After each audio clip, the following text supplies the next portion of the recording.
अब तो जो आखिरी उम्मीद थी कि सदर ममलिकत शायद इस पे दस्तखत ना करें और आप लोगों से, सहाफ़ी बरादरी से कोई कंसल्टेशन होगी, अब तो वो भी कोई रस्म नहीं रही और उन्होंने बस वो दस्तखत कर दिए। ये बड़ा अनफॉर्चुनेट है कि हम ये समझते थे कि पाकिस्तान पीपल्स पार्टी जिसकी बुनियाद जो है वो प्रेस फ्रीडम पर रखी गई हो, आज भट्टो शहीद की रूह भी तड़पी होगी। और बीबी शहीद तो आपको पता है कि जब इस्लामाबाद तशरीफ़ लाई सबसे पहले हमारे कैंप में आई थी। उस वक्त हमने जनरल परवेज़ मुशर्रफ की आमरीत के ख़िलाफ़ और उन्होंने जो प्रेस पर पाबंदियाँ लगाई थी, कैंप लगाया हुआ था, तो बीबी शहीद पहले हमारे उस कैंप में आई थी।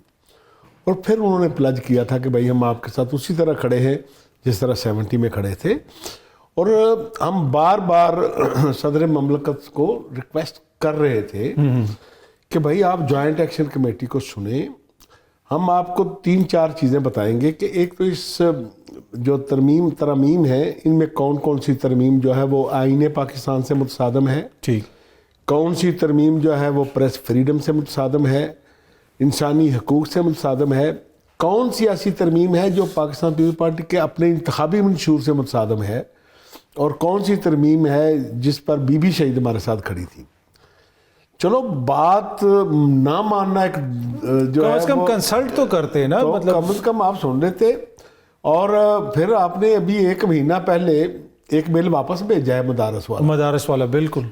तो इसमें अगर आप थोड़ा सा रोल प्ले कर देते तो कौन सा इधर क़यामत आ जानी थी। लेकिन इट इज़ अनफॉर्चुनेट कि ये एक बड़ा ब्लैक डे के दौर पे याद रखा जाएगा आज का दिन। अच्छा भट्ट साहब, अब क्या जा रहे हैं? क्या कोई एहतजाज होगा? इनकी प्रेस कॉन्फ्रेंसेस का बाइकआउट होगा? और दूसरा ये भी ज़रा रोशनी डालिएगा कि मुशर्रफ के दौर का आपने जिक्र किया, हम आपको देख रहे हैं, अरसे दराज से देख रहे हैं। अब मैं ये नहीं कहूँगा कि बचपन से देख रहे हैं कि आप हमेशा सहाफ़ियों के लिए करते हैं, लेकिन वो एक जर्नल का दौर, एक मार्शल्ला का दौर, आपको मायूसी होती है इन सियासी जमातों से कि ये क्या कर रहे हैं? देखें, हम ये समझते हैं कि इस पार्लियामेंट को सुप्रीम बनाने में हमारा खून शामिल है,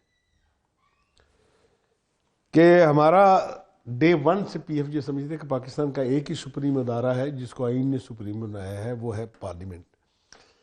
लेकिन ये बिल्डिंग तो सुप्रीम नहीं है ना, क्या आप इसके नक्शो नगार बना दें सेनेट में, कौमी असम्बली की इमारत को किसी इटालियन किसी नक्शा नवीस से बनाकर इसका नक्शा फिर बिल्डिंग खड़ी कर दें, तो क्या ये अजीम हो जाएगी, सुप्रीम हो जाएगी? करैक्टर जो है उसके अंदर जो अराकीन पार्लियामेंट बैठते हैं वो इसको जो है वो सुप्रीम बनाता है।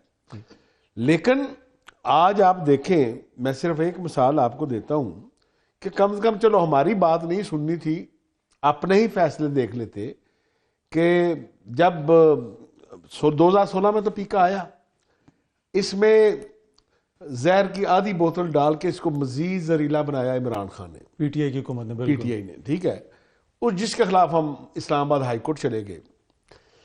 अतर मिनल्ला साहब चीफ जस्टिस थे, हियरिंग जारी थी, मैं रोस्टम पे हम खड़े थे, बातचीत हो रही थी, तो 2 शख्सियात और आई अंदर, जिनमें एक मरियम औरंगजेब साहबा थी।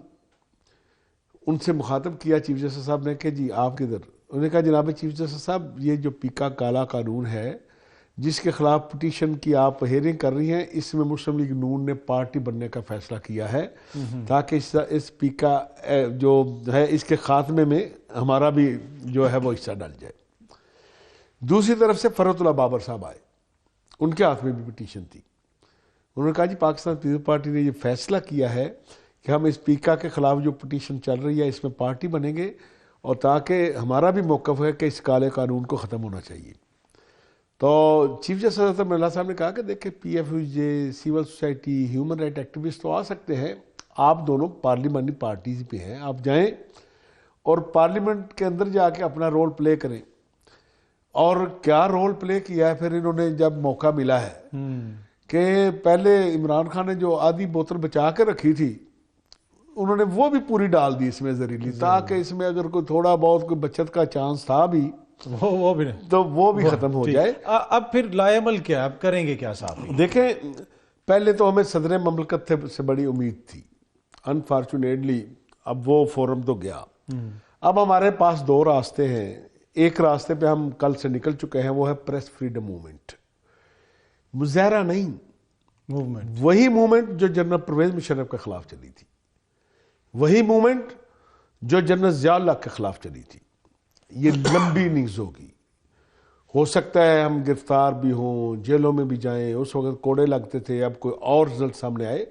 हमारे सामने वो तमाम माजी के रिजल्ट भी मौजूद हैं और अपनी वो सुनहरी तारीख भी मौजूद है। इसमें सर सिविल सोसाइटी, हम ख्याल, सियासतदान, उनको भी दावत देंगे? इसमें हमने 3 मरहले इसके अभी तक जो प्लानिंग की है। ठीक। पहले मरहले पे हम जो हमारे हमेशा अलाई रहे हैं, bar councils, human rights activist और trade union, student organisation, civil society, ठीक है, पहले मरहले पे इनको लाएंगे ताकि हमारी तहरीक जो है वो किसी एजेंडे का हिस्सा नजर ना आए। फिर भी हुकूमत को शायद कोई समझ आ जाए कि नहीं यार ये एक कॉज के लिए निकले हैं, कि ये समझते हैं कि ये क्योंकि जो नसरुल्लाह मलिक साहब जो फरमा रहे थे कि हमने गवर्नमेंट से कहा कि हम मादर पिदर आज़ादी के हामी नहीं हैं, हम मादर पिदर आज़ादी के मुखालफ हैं, हम रूल्स एंड रेगुलेशन के मुखालफ नहीं हैं, रूल्स रेगुलेशन चाहते हैं, हम फेक न्यूज़ के सबसे बड़े विक्टिम और सबसे बड़े मुखालफ हैं, हम इसका खात्मा चाहते हैं, हमारी अपनी क्रेडिबिलिटी जो है वो चंद लोगों की वजह से ऑन स्टेक है, हम उनको ऑन भी नहीं करते उनकी चीज़ों को।